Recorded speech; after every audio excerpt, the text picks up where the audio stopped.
사람이 살아가는 데는 항상 문제가 있습니다. 지금 이 요한 1서가 기록된 1세기나 그리고 21세기를 살아가는 우리 문제나 거의 대동소이합니다. 인간이 갖고 있는 문제의 근원은 똑같다. 이걸 이해하는 것이 굉장히 중요합니다. 세상은 언제나 비슷한 문제로 아무리 시대가 나도 세상의 문제는 거의 비슷하고 근원도 동일합니다.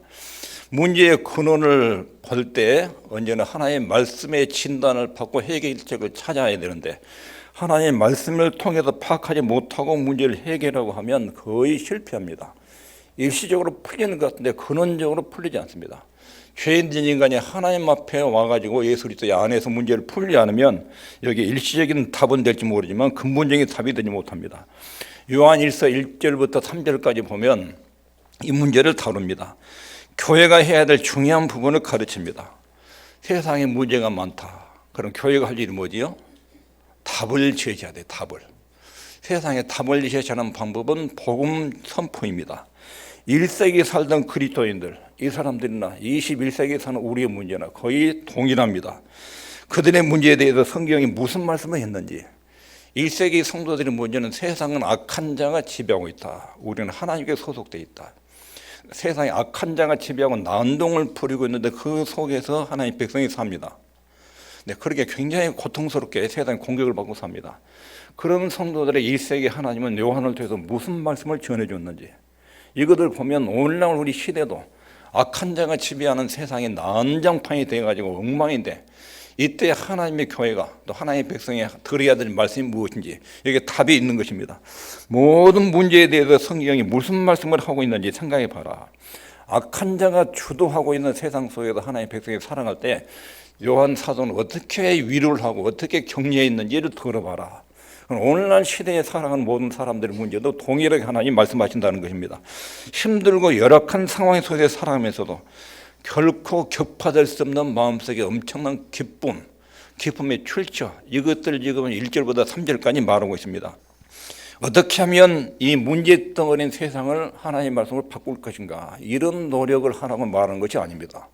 그런 메시지에 초점이 있지 않습니다. 어떻게 하면 그리스도인들이 이 세상 속에서 사단과 악이 지배하는 세상 속에서 올바르게 살아갈 것인가, 이 세상의 악을 이기고 지배하고 승리하고 정복하는 그런 기쁨을 소유하고 살아갈 것인가, 이것을 말하고 있습니다. 너희들이 가서 세상을 변화시켜라 이렇게 말하지 않고 너희가 사는 세상은 악한 자의 지배 아래 있다. 수없이 악한 자들이 너희를 공격한다. 그러면 그 세상 선방위에서 결별하지도 않고 외면하지 않고 통화되지 않고 악을 지배하고 그걸 통제하고 이기는 그런 생활을 하려면 너희 마음속에 신비로운 기쁨의 능력이 있어야 하는데 그 능력의 비밀들을 알려줍니다. 교회가 할 일이 뭔가? 세상이 분열되어 있으니까 이 세상을 하나로 묶고 무너진 질서를 회복하고 이것이 교회가 할 일이라고 생각하는 사회 복음주의 운동자들이 많습니다. 이게 전부 다 실패했습니다. 기독교가 교회가 그런 방향으로 가는 것이 아닙니다. 교회가 세상 속에서 할 일은 예수님이 하신 일을 선포하는 것입니다. 예수님께서 하나님 안에서 이루신 구원 사역을 알려주는 것입니다. 오늘 본문이 그 같은 생각을 1절부터 3절까지 전달합니다. 1절부터 3절까지 차근차근 내용을 살펴보면 사도 요한은 1절부터 3절까지 몇 가지 제안을 하고 있습니다. 첫 번째, 복음은 읽겠습니다. 시작. 복음은 선포되고 표명되고 드러내 보이는 것입니다. 하나님의 복음, 1절에 보면 태초부터 있는 생명의 말씀에 관하여는, 태초부터 있는 생명의 말씀, 예수님을 그냥 예수님 이렇게 말하면 되는데 예수님을 사도가 아니라 태초부터 있는 생명의 말씀. 왜 이렇게 표현했는지 나중에 설명해 드리겠습니다. 우리가 들은 바요 눈으로 본 바요 주목하고 우리 손으로 만진 바라. 2절에 보면 이 생명이 나타내신 바 된지라. 태초부터는 예수님이 하나님과 함께 있던 주님이 이 땅에 오셔서 육체를 가지고 오셔서 사람들에게 나타냈어요. 근데 나타낼 때 하나님의 어떤 분인지를 정확하게 나타내신 거예요. 그리고 영원한 생명을 우리가 보았고 증거하여 너에게 전하노니, 영원한 생명이 나타났는데 그 예수님의 영원한 생명, 그분을 우리가 보았다. 그리고 증거해서 여러분들에게 전합니다. 예수 그리스도에 대한 복음 내용, 이 복음지를 여러분들에게 전합니다. 그분은 성부 하나님과 함께 계시다가 우리에게 나타내신 바 됩니다. 예수님의 복음은 반드시 선포되고 표명되고 드러내는 것이랍니다. 3절에 보면 우리가 보고 들은 바를 너에게 전하면 반복되죠. 여기서 너에게 전한다. 보고 들은 것. 이건 예수님에 대해서 요한이 신비로운 주님을 만났어요. 3년 동안 그분을 따라다니면서 너무 신비로웠어요. 그런 주님을 보고 들었고 만졌어요. 그리고 자세히 관찰했어요. 그리고 그 내용이 너무도 신비롭고 자기 인생을 획기적으로 변화시키는 엄청난 신비로운 현상이라 내가 이런 것들을 전합니다. 복음을 깨달은 사람은 전합니다. 복음은 선포하고 드러내는 것이다. 인간의 문제는 이렇게 심각하고 위기 속에 있는데 이걸 해결하는 문제는 복음 안에 답이 있다는 것입니다. 이 복음은 중요한 내용인 여러분들에게 전합니다. 여기 두 가지 용어가 중요합니다. 하나는 복음이라는 내용, 태초에 붙어 있는 생명의 말씀, 이게 복음이고, 또 하나는 나타낸다, 전달한다, 알린다는 것입니다. 먼저 복음. 여러분들이 복음을 생각할 때 복음은 사색, 철학, 사상, 생각, 그게 아닙니다. 1800년대 유럽 교회가 무너진 것이 이것이었습니다. 성경 내용을 그 시대의 사람들이 살고 있던 생각과 사상과 철학을 기록해 놓은 거. 성경책이나 그 다음에 일반 유명한 사람이 기록한 책이나 동일하게 본 거예요. 동일하게. 유럽 기독교회가 성경을 비판하기 시작하면서 모세가 기록했던 그 모세 오경, 모세가 무슨 생각을 가지고 살았는가 하는 모세의 생각을 기록한 것이고, 사무엘이 무슨 생각을 하고 살았는지 사무엘의 생각을 기록해 놓은 것이고, 사람들의 저작 산물로 본 거예요. 성경을. 교회가. 유럽 교회가 망한 이유가 성경의 권위를 부정한 데서부터 시작했어요. 성경의 권위 부정이 뭐냐면 인간의 이성, 인간의 사고를 가지고 성경도 조사해야 된다. 하나님의 계시된 말씀이라고 여기지 않고 하나님의 말씀이라고 여기지 않고 인간의 저작 산물로 성경을 본 거예요. 이렇게 보면 기독교의 복음, 예수 믿는 사람들 믿는 복음 내용 일종의 사상이에요. 철학이고 생각이에요. 이렇게 되면 하나님 말씀의 권위를 상실하면서 교회가 영적인 권위를 잃어버리게 됩니다. 복음은 사색이나 인간의 생각이나 사고, 철학 같은 것이 아닙니다. 하나님의 엄청난 능력의 말씀입니다. 그 시대를 살았던 사람들의 사고를 정리해 놓은 것이 성경책이 아닙니다. 하나님의 그 시대의 사람들이 말씀했던 내용이 성경입니다. 사도 요한을 비롯한 모든 사도들이 지금 사도 요한이 여기서 지금 전하는 메시지 내용이 뭐냐면 베드로도 마찬가지죠. 내가 여러분들의 기록한 이 내용은 내 사상이나 철학이나 시대 정신을 지금 말하고 있는 것이 아닙니다. 내가 보았습니다. 들었습니다. 만졌습니다. 그 신비로운 분을 만지고 들었고 내가 압니다. 그리고 그 영적인 파장이, 그 복음의 파장이 엄청난 것입니다. 이것은 자신의 사상과 철학이 아니에요. 복음은 하나님의 신비로운 능력이고 말씀이고 생명이에요. 예수 그리스도가 복음의 내용이에요. 그분을 보고 들었고 만졌고 그것이 엄청난 파장을 일으켰습니다. 하나님 아버지와 영적인 교제를 만들었고 내가 이것을 여러분들에게 전합니다. 내 사상과 철학이 아니라 내가 보고 들었고 만졌던 그 예수님, 이분을 내가 여러분들에게 전합니다. 그 전하는 이유는 나하고 그분과의 사귐을 통해서 내 인생이 혁명적으로 바뀌고 기쁨과 즐거움이 요동치는 그런 인생으로 바뀌었는데, 여러분들에게 이 복음을 전하는데 하나님과 사귐이 있고 그 결과로 여러분들의 기쁨이 충만해지고, 기쁨이 충만해지면 세상의 모든 유형의 어려움과 핍박을 다 이겨냅니다. 이게 하나님의 백성의 세상을 이기는 비결입니다. 이렇게 지금 증언하고 있습니다. 사도 요한을 비롯한 모든 사도들은 뭔가 기가 막힌 내용을 보았고 들었고 만졌습니다. 12사도들이 예수님을 3년 동안 따라다니면서 세상에 경험할 수 없는 아주 신비로운 내용을 접했습니다. 하나님 분을 직접 만나고 그분을 들었고 경험을 했습니다. 그런데 신약 성경에서 말씀하고 있는 복음이란 선포하는 것입니다. 전달하는 사람이 다른 듣는 사람이 다 들을 수 있도록 나팔을 부는 것입니다. 요한이 본문에서 말씀하고 있는 내용도 역시 전달자로서의 자세를 말합니다. 나는 내가 생각한 것을 여러분들에게 전한 게 아닙니다. 하나님이 우리한테 보여준 내용을, 그리고 전하라고 한 내용을 우리가 여러분들한테 전합니다. 이것이 여러분들을 엄청나게 변하고 여러분을 행복하게 만들고 이 땅과 내세까지 책임지는 엄청난 능력의 말씀입니다. 이 내용을 지금 말하는데 사도 요한이 이것이 너무 중요하니까 인사도 빼고 말씀 서신자, 발신자가 다 빼고 자기소개도 빼고 바로 그 핵심 주제인 예수님부터 막 선포하기 시작한 거예요. 너무 중요해서. 이것이 지금 1절부터 3절까지 흐름입니다. 사도 바울도 고린도 교회들에게 말씀을 전할 때 내가 너희에게 나아가 하나님의 증거를 전할 때에 말과 지혜의 아름다운 것으로 하지 아니하나니, 내가 여러분들에게 가서 전한 것은 운변설, 내 지식, 깨달은 거, 사상, 철학 이런 거 전한 게 아니다. 성령과 능력과 확신력에 여러분들이 전했다. 하나님께 받은 것을 전했다. 이런 복음 내용을 갖고 사역을 할 때 어떤 종류의 의심도 개입할 수 없었습니다. 사도들이 선포한 내용은 엄청난 내용이었습니다. 사도들이 전한 내용은 아주 분명한 확실한 내용을 전하고 있습니다. 세상에 문제가 많지요. 그 문제의 원인이 뭐라고요? 하나님을 배반하고 거역하고 반역하고 하나님 떠난 것이 문제의 근원이에요. 답은 교회만이 제시할 수 있어요. 세상의 모든 문제의 밑바닥에는 죄예요. 악, 사단의 세력이 도사리고 있어요. 이걸 파괴하는 사단의 세력과 죄와 악을 파괴하는 힘은 예수님 외에 없어요. 그러니까 예수님 앞에 돌아오기 전까지는 인간의 근원적 문제가 해결이 안 됩니다. 그렇다고 보면 교회가 유일한 답을 가지고 있어요. 그 답은 복음 진리예요. 교회의 주 사역은 복음을 선포하는 것입니다. 복음을 알리는 것입니다. 두 번째 복음은 이겠습니다. 시작. 복음은 사도들의 권위의 근거를 두고 있습니다. 사도들의 권위. 교회에서 선포하는 말씀은 사도들이 복음을 느끼고 현장에서 체험한 내용들입니다. 이게 진짜 하나님 말씀이냐 아니냐 하는 것도 초대교회에서 성경을 이렇게 정경과 외경을 구분할 때 핵심 내용이 뭐냐면 사도성이에요. 사도성. 12사도가 예수님을 복음을 느끼고 같이 살았는데 그 사람들이 고백한 신앙 내용과 같으냐 내용이 다르냐, 이것들을 가지고 정경과 외경, 진짜 하나님 말씀과 아닌 것을 구분했습니다. 교회가 가지고 있는 하나님 말씀은 사도적 권위의 근거를 두고 있습니다. 이것이 절대적으로 중요합니다. 기초가 되는 것입니다. 여기 있겠습니다. 시작.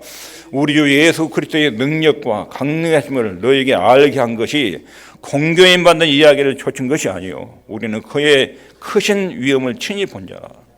베드로 사도가 편지를 쓰면서 내가 여러분들에게 전한 말은 공교인 받는 이야기, 꾸몄는 이야기가 아닙니다. 예수님이 출생할 때 신비롭게 출생하고 죽으시고 부활하시고 성천하시고 이런 내용을 우리가 꾸며서 이야기한 것이 아닙니다. 바다 위를 걸어가지고 죽은 나사로를 살리고 이런 것 전부 다 꾸며낸 이야기가 아닙니다. 공교인 만난 이야기, 꾸며낸 이야기가 아닙니다. 우리는 그의 크신 위엄을 친히 봤습니다. 현장에서 목격을 했습니다. 예수님이 바다 위로 걸어간 것을 봤습니다. 죽은 나흘 된 나사로에게 명령하자 그 자리에서 살아나는 것도 봤습니다. 그분이 부활한 것도 봤습니다. 부활한 몸도 우리가 만졌습니다. 하늘로 승천한 것도 목격을 했습니다.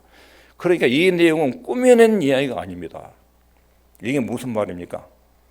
우리가 지금 하나님을 믿는데 하나님이 안 계신 것처럼 자꾸 자기를 세뇌시켜가지고 하나님이 계시다. 그러니까 있는 것처럼 이렇게 믿는 게 아니라 이렇게. 그렇게 기독교 신앙이 그런 토대에 세워진 것이 아니에요. 관념이나 개념에 세워진 것이 아니에요. 여기 베드로가 이렇게 표현했는데 오늘 본문 사도 요한도 1절에 이렇게 표현했죠. 태초부터 있는 생명의 말씀에 관하여는 우리가 들었다. 그러니까 추상적인 것이 아니야. 내가 직접 내 귀로 들었다. 그리고 눈으로 그 생명의 말씀을 보았다. 하나님을 눈으로 보았다. 그리고 주목하고, 이 보았다는 것과 주목은 차이가 있어요. 본 것은 그냥 사물이 없으니까 그냥 내 눈에 띈 거예요. 이게 본 것이에요. 주목했다 이 말은 자세히 보고 관찰했다. 자세히 관찰했다. 그리고 우리가 그분을 만졌다. 이 만졌다는 말을 요한이 표현할 때 마지막 예수님과 함께 식사를 할 때 요한이 어디 있었죠? 바로 예수님 옆에 이렇게 기대고 있어요. 기대고 예수님 품에. 베드로가 물어보라고 이렇게 했죠. 옆에 계신 물어보라고. 예수님 품에 기대했어요. 우리가 만졌다는 표현은 요한은 그 장면을 연상하는 거예요. 이 기록을 하면서 내가 그분 품에 마지막 같이 식사하다가 그분 품에 이렇게 기대어 있었고 손을 만졌다. 분명히 그분은 육체로 계신 하나님이었다. 그리고 그분이 십자가에 죽는 것을 보았다. 그때도 하나님으로 죽었다. 3일 만에 살아나셨다. 우리들 앞에 바람과 함께 나타난 것. 갑자기 그것도 우리가 봤다.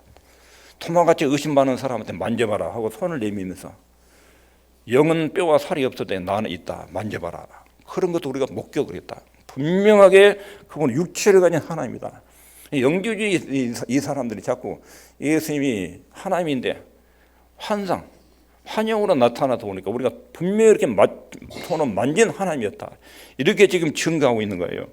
그러니까 우리가 믿는 믿음의 내용은 허황된 내용의 토대를 두고 있는 것이 아니라 우리 주님을 우리가 3년 동안 따라다니면서 그분을 인간이면서 완벽한 인간, 배가 고프고 슬퍼하고 눈물 흘리시고 피곤해하시고 그래 주무시고 그분을 보았고 바다 위로 걸어가지고 죽은 자를 살리고 죽음에도 부활하시고 승천하신 그분을 우리가 두 눈으로 봤다. 우리 믿음은 그 역사적 사실에 기초를 두고 있다. 역사 사실에. 여러분 물어볼게요. 하나님이 계시다는 걸 믿습니까? 안 믿는 사람들이 하나님이 계시다고 뭐라고 말할 거예요? 당신 하나님 계신 건 나한테 한번 이야기해봐. 뭘로 증명을 하지요? 근데 확실한 불신자들도 인정하는 증거 능력이 뭐냐면 하나님이 계시다. 하나님이 계시다. 뭘로 증거할 수 있어요? 예수 그리스도의 존재예요. 예수 그리스도의 존재. 지금 몇 년도지요? 2024년. 그럼 언제부터 2024년이란 말이에요? 예수님이 오신 날부터. 예수님 오실 때부터. 역사적으로 예수님이 그렇게 중요한 거예요. AD와 BC는 예수님 오시기 전, 기원 전, 예수님 전이란 말이에요. BC는 예수님 전. AD는 우리 주님의 시대예요. AD는 안노 도미니, 라틴 말이에요. 우리 주님의 시대예요. 예수님의 탄생 오신 것을 기준으로 해서 AD와 BC를 나누고 있어요. 역사가 예수님의 존재를 이렇게 중요하게 증거해요. 예수님이 계셨다. 역사 속에. 역사기로 예수님이 뭐라고 그랬어요? 출생, 신비롭게 동정녀 탄생, 죽음, 부활, 승천. 얼마나 명확하게 성경에 기록됐는데. 그리고 그분이 자신이 하나님이라고, 자신이 하나님이라고. 예수님을 증비하면 하나님의 존재가 너무나 또렷하게 나타나는 거예요. 하나님이 계신다는 최고의 증거는 예수님에 대한 객관적인 증거예요. 객관적인. 예수님이 자신이 하나님이라고 했다. 석가모니 공자 자기가 하나님이라고 말한 적 없어요. 근데 예수님이 자신이 하나님이라고 했다고요. 하나님으로서의 능력이 나타났습니다. 죽은 자 살리고 바다에 걸어가고 삶에 부활하시고 승천하시고 다시 오신다고 말했고, 이런 것이 너무나 분명한 내용, 사실의 기초로 두고 우리 신앙이 거기에 딱 꽂아져 있는 거예요. 꽂아져. 막연한 상상의 개념을 믿고 있는 게 아니에요. 그래도 복음은 사도들의 권위에 근거를 두고 있습니다. 사도들의 권위에. 사도들이 현장에서 3년 동안 주님을 따라다니면서 목격하고 들었고 만지고 그리고 그걸 기록했어요. 기록에. 사도들이 전한 내용을 100% 믿든지 하나도 안 믿든지, 예수 믿는 사람은 사도들이 전한 내용을 100% 받아들이고 믿는 거예요. 그게 그리스도인과 하나님의 자녀들이에요. 일부러 안 믿으면 전부 안 믿는 거예요. 태초에 하나님의 천지를 창조하셨잖아요. 이 말씀을 안 믿으면 성경 전체 안 믿는 것이고, 그건 믿으면 성경 전체를 믿는 것입니다. 그러니까 사도들의 권위에 우리의 신앙의 근거를 두고 있습니다. 그러면 세 번째, 복음의 내용이 뭔가? 복음의 내용이. 과연 세상에 이렇게 문제가 많은데 이 세상에 답을 줄 수 있는 게 교회인데, 교회가 답을 주는 내용이 복음이에요. 복음의 내용이 뭐냐? 사도 바울, 사도 요한은 복음의 내용을 예수님이라고 분명하게 말해요. 예수님이라고. 요한복음 1장 14절에서 말씀이 육신이 되어, 이 말씀이 태초에 말씀이 천지를 창조했다. 하나님이 땅에 있어라 하고 말씀했지요. 그때 그 말씀이 예수님이에요. 하나님의 아들 성자 하나님이에요. 그 성자 하나님이 육체를 입고 땅에 오셨어요. 그리고 우리 가운데 살았다. 3년 동안 제자들 속에 살아. 우리란 말은 제자들, 사도들 속에 3년 동안 같이 살았다. 우리가 그분의 영광을 보니 아버지의 독생자의 영광, 하나님의 아들의 영광이었다. 하나님의 신성을 말해요. 신성. 하나님으로서의 영광을 가지고 있다. 의리와 진리가 충만했다. 1장 14절에 1절에는 1장 1절에서 읽겠습니다. 시작. 태초에 말씀이 계시니라. 이 말씀이 하나님과 함께 계셨으니 이 말씀은 곧 하나님이시다. 태초에, 이 말은 시간의 시작, 물질의 시작 이전에, 시간이 시작되고 우주가 시작되기 이전부터 예수님은 영원히 계셨다. 이 말이에요. 예수님의 신성을 말해요. 요한이 요한복음에서 증거하고자 하는 것은 예수님은 하나님이었다는 것을 강력하게 증거하고 있어요. 태초에 말씀이 계셨다. 태초에 우주가 창조되기 전부터 하나님이, 예수님이 계셨다. 이 말씀은 하나님과 함께 계셨다. 이 말씀은 곧 누구라고요? 하나님. 그리고 여기 본문 1절에서도 태초부터 있는 생명의 말씀에 관하여는 요한복음을 기록한 요한이 요한일서도 기록했어요. 똑같이 지금 이야기해요. 태초부터 있는 생명의 말씀이 예수님의 신성을 말해요. 신성. 이분의 기원과 출발은 영원하다. 필리본은 전부 다 하나님 만드신 것에서 발생했는데, 이분은 시간 있기 전에 영원 전부터 계셨다. 예수님의 존재는 영원 전부터 계셨다. 그리고 그분 생명의 말씀에 관해 우리가 들었다. 그 하나님을 우리가 들었다. 우리가 그분의 입에서 나온 진리의 말씀, 하나님의 말씀을 직접 우리 귀로 들었다. 우리 눈으로 직접 봤다. 주목하고 우리가 자세히 관찰해서 그분을 보았다. 3년 동안 그분을 자세히 관찰해봤다. 우리 손은 만졌다. 요한복음과 요한 1서의 차이점이 있습니다. 요한복음에서는 예수님이 하나님이다 이 부분이 강조를 했어요. 요한 1서에서 말하는 부분은 생명의 말씀이라고 이야기해요. 그분은 우리에게 영생을 주시는 생명을 주시는 분이다. 그 의미에 대해서 말해요. 그분 우리에게 영생을 주기 위해서 오신 하나님이다. 그러니까 요한복음의 핵심은 예수 그리스도의 신성을 증명하는 내용에 초점이 있고 요한 1서는 그것의 의미를 설명해 줍니다. 요한복음 1장 14절에 우리가 그 영광을 보니, 자, 하나님의 사람 몸을 땅에 오셨어요. 요한이 그 영광을 보니, 이 말을 할 때 요한이 어떤 장면을 연상하고 있을까요? 그분의 영광을 보니 베드로, 야고보, 요한이 변화산에서 변화된 주님 모습을 본 거예요. 하나님으로 변화되는 부활의 영광, 부활의 주님의 모습을 변화산에 본 거예요. 그 영광을 보니 이건 하나님의 영광이다. 인간의 영광이 아니다. 하나님이다. 하나님. 이걸 지금 요한이 증거하고 있어요. 육체로 오신 하나님. 태어날 때부터 육체로 오신 하나님이에요. 영지주의 이단을 지금 요한이 공격하고 있어요. 지금 편지를 받는 성도들 속에 영지주의 이단이 지금 쫙 깔려들었어요. 그래가지고 무엇이 진짜인지는 모르고 있어요, 성도들이. 이 사람들 믿음 내용이 뭐냐면 예수님은 하나님이지만 인간의 육체를 입지 않았다. 환영으로 보였다. 이런 주장이에요. 요한이 지금 거듭말하고 있는 것이 뭐냐면 태초에 말씀이 계셨다. 그분 육체를 가지고 오셨다. 우리가 만졌다, 보았다. 그리고 부활한 주님이 영은 살과 뼈가 없는데 나는 있다. 나는 육체를 가지고 있다.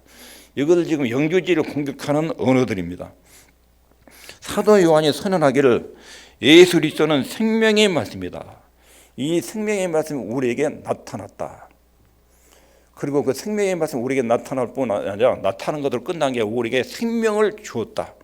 하나님의 생명을 우리 죄인들 속에 끄집어와서 우리 죄를 자기가 십자가로 가져가고 하나님의 생명을 우리 속에 넣어준 생명의 말씀, 태초부터 있는 생명의 말씀에 관하여 그 예수님은 우리를 구원시키고 영생을 주신 그런 분이다. 태초부터 있는 생명의 말씀, 태초부터 계셨던 말씀, 그분이 예수입니다.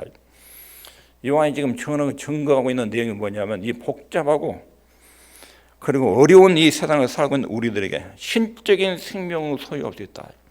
하나님의 생명이 넣어서 약통하는 그 능력이 악한 자가 지배하는 세상의 모든 환경을 초월한다. 그런 모든 악을 지배하고 정복하는 그 능력이다. 이걸 강조하고 싶은 거예요. 신적인 생명에 하나님 여러분과 제가 받을 수 있습니다. 하나님과의 사귐을 위해서 내가 이 예수님을 전합니다. 복음이 증거되면 여러분과 저와 사귐이 생기고 하나님과 여러분 사이에 사귐이 생깁니다. 그럼 하나님의 생명이 우리 속에 들어와서 약통을 하는데 이 생명력은 세상의 모든 사단의 지배하는 악한 영역을 전부 다 지배하고 통리하는 그런 능력이 있습니다. 그래야 여러분들이 세상을 이깁니다. 이것을 지금 말씀하고 있습니다. 이 말씀은 우리를 피곤하게 하고 지치게 하는 이 세상에 있는 교회를 향한 말씀입니다. 예수 그리스도를 주님으로 왕으로 믿고 있는 한 세상의 하나님의 자녀들은 아무리 흔들고 공격하려고 시도해도 하나님의 교회는 절대로 그런 세상의 지배를 당하고 흔들리지 않는다. 이것을 확고부동하게 지금 선포하고 있는 것입니다. 여기까지 말씀을 정리하면 첫 번째 있습니다. 시작. 세상의 문제의 근원은 같습니다. 말씀으로 진단받고 해결을 받아야 됩니다. 사람이 살고 있는 모든 고통의 유형은 따지고 보면 다르게 보이는데 그 뿌리를 내려가 보면 똑같습니다. 간음, 음행, 그 다음에 각종 중독들, 그 다음에 거짓말, 사기, 탐욕, 살인, 수많은 유형이 있어요. 개인적인 죄 문제, 집단적인 죄, 나라 사이에 발생한 죄, 이거 다양한 유형이지만 쭉 따라가면 뿌리가 딱 하나예요. 인간 내부에 있는 악과 죄예요. 악과 죄의 정체는 하나님을 배반하는 거예요. 창조주 하나님을 밀어내고 자기 마음대로 살려는 욕망, 이게 죄의 뿌리예요. 이것이 모든 폐단을 만드는 거예요. 문제의 근원이 그것이에요. 하나님을 밀어낸 것, 죄와 악, 이것이 세상의 모든 문제의 근원이에요. 전쟁의 근원이고 가정 파괴의 원인이고 개인 인생의 문제의 근원이고 이것을 하나님의 복음 진리의 말씀으로 진단을 받고 해결을 받아야 됩니다. 그래야 근원적으로 문제가 풀립니다. 그래서 교회는 복음 증거를 통해서 세상에 답을 제시하는 곳입니다. 세상에 이렇게 파괴된 것은 창조주를 떠났기 때문이다. 창조주 하나님께 돌아오면 정상으로 복구된다. 이게 교회가 제시할 내용입니다. 복음 제시를 통해서 세상에 답을 제공하는 이게 교회의 기능과 역할입니다. 그럼 복음이 무엇인가? 복음에 답이 있는데 인생에 대한 모든 문제에 답이 있는데 복음은 선포되고 표면되고 드러낸 것이다. 알려지는 것이다. 선포되는 것이다. 복음은 사도들의 권위에 근거를 두고 있습니다. 복음 내용은 추상적인 것이 아닙니다. 그냥 관념적인 것이 아닙니다. 사도들이 눈으로 보고 듣고 만졌던 엄청난 내용을 그때 봤습니다. 사도들이 3년 동안 주님 따라다니면서. 그리고 그분이 하나님의 것을 경험했습니다. 예수 그리스도는 역사적인 인물입니다. 옛날에 실제로 이스라엘 땅에 오셔서 사셨다가 33년 계시다 가신 분입니다. 그리고 그분이 하나님이라고 주장했습니다. 그리고 주장한 내용이 현실에서 나타났습니다. 죽은 자가 살려고 바다 위를 걸어가고 바람과 풍랑을 명령하고 잠잠하게 되고 수많은 이적 기사로 보니 하나님의 것을 증명하고 입증하셨습니다. 그리고 십자가에 죽으셨습니다. 살만에 살아난 것을 제자들이 봤습니다. 그 거짓말이 아닙니다. 이걸 사실로 그대로 믿든지 그거 꾸며낸 이야기야. 죽은 나서로 살린 거 다 꾸며낸 이야기야. 그러면 지금 예수 믿고 교회 다니는 사람은 전부 다 미친 사람들입니다. 꾸며낸 이야기를 사실로 믿고 있고 하나님이요 뭐 능력이 있고 어쩌고 그러니까 전부 다 사기당한 거지요. 근데 역사적 또렷한 사실 이후에 2000년 전에 일어난 예수님 안에서 일어난 일을 너무너무 분명한 사실이에요. 그것은 사도들이 전했어요. 그리고 성경에 기록됐어요. 교회 복음 선포 내용은 사도들의 권위에 근거를 두고 있습니다. 사도들이 믿고 보고 현장에서 경험했던 내용, 이 사람들의 신앙 고백 내용, 그것이 잘 정되는 게 사도신경 내용이잖아요. 사도들이 믿었던 신앙 내용이 사도신경에 다 요약해서 정되는 거예요. 우리는 그걸 그대로 믿어요. 그 중에 한 가지도 믿지 않으면 하나님 믿지 않는 거예요. 이런 사도적 근거에 복음을 두고 있습니다. 이 복음이 사람들의 인생의 문제에 대한 답을 줍니다. 복음 내용이 뭐냐면 예수 그리스도이십니다. 그분이 하신 일입니다. 하나님이 살아계시다. 하나님의 존재에 대한 최후의 증명은 예수님입니다. 2024년 예수님이 오심 때부터 2024년 역사적 인물. 이렇게 우리가 믿는 복음은 분명하고 또 확실한 사실이에요. 그래서 하나님이 살아계시다는 그렇게 우리한테 알려져요. 이렇게 전혀도 안 믿으면 그것은 하나님과 나중에 엄청난 지옥의 심판을 받게 돼요. 이렇게 사람들에게 복음을 전하고 이런 복음이 이 세상 모든 문제에 대한 답이에요. 답. 이걸 확신하십니까? 우리 주변에 고통과 어려움과 위기를 만난 사람들은 예수님을 딱 전하면 예수님이 답입니다. 그 사람 마음속에 예수님이 들어오면 인생 문제 다 해결됩니다. 속에 있는 죄 문제, 밖으로 나타난 거, 인간관계, 돈 문제 다 죄의 세력. 예수님 내 속에 들어오면 죄를 통제합니다. 그리고 죄의 욕망이 성령의 능력에서 다루어집니다. 그리고 개인이 변화됩니다.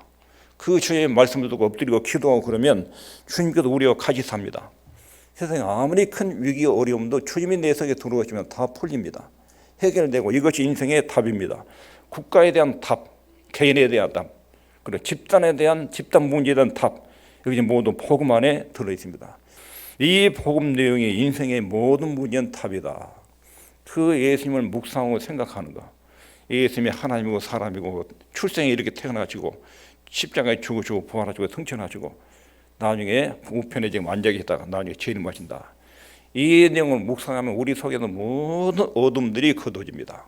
그런 주님이 저와 여러분과 매일 함께 하시기를 바랍니다. 기도하겠습니다.